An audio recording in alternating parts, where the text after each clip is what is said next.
என் மலத்தை நானே அள்ளுவேங்கிறோம் அப்படிங்கிறது.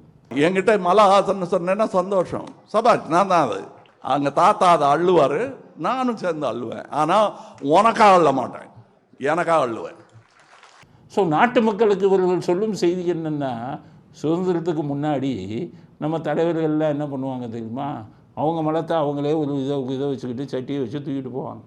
சுதந்திரத்துக்கு முன்னாடி காந்தி இவங்கள்லாம் அந்த நிலைமைக்கு 1944 45 இருந்த நிலைமையை இப்போ இன்னைக்கு கொண்டு வரணும் அப்படின்னு நினைக்கிறார் கமலஹாசன்.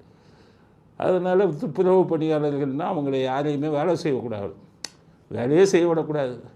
சென்னை நாரி போகணும், இதை போகணும், அவங்கவுங்களுக்குன்னு ஒரு தொழில் இருக்குது, வறுமையின் காரணமாக அவங்க செய்கிறாங்க. அதை வச்சுக்கிட்டு அவங்கள ஜாதியை உருவாக்கிட்டான் இந்த அரசியல்வாதி பூரா. அதை ஜாதி இதாகி ஊரை குட்டிச்சவராக்கி தமிழ்நாட்டையே எல்லாத்தையும் வந்து எல்லாமா எங்கேயோ போயிட்டு இருக்குது. வெளிநாடுகள் எல்லாம் அட்வான்ஸாக போயிட்டு இருக்குது. அமெரிக்காவில் மெக்சிகோக்காரன் வந்து தான் இந்த வேலையெல்லாம் செய்வான். காரணம் வறுமை. அப்படித்தான் இங்கேயும் நடந்து கொண்டு இருக்கிறது. கமலஹாசனும் திருமாவளவனும் சேர்ந்து எல்லாத்தையும் மாற்றி அவன் அள்ளுன்னு கொண்டு வந்துடுவாங்கன்னு நினைக்கிற இந்தியாவிலேயே முதல் மாநிலமாக. இப்படிப்பட்ட கேவலமான அரசியல்வாதிகள் நம் நாட்டில் தமிழ்நாட்டில் இருப்பது மிக கேவலம். இந்த மாதிரி சிந்திக்க தெரியாதவர்களாக இருக்கிறார்கள். இவங்களுக்கு எப்படி புத்தி சொல்வது?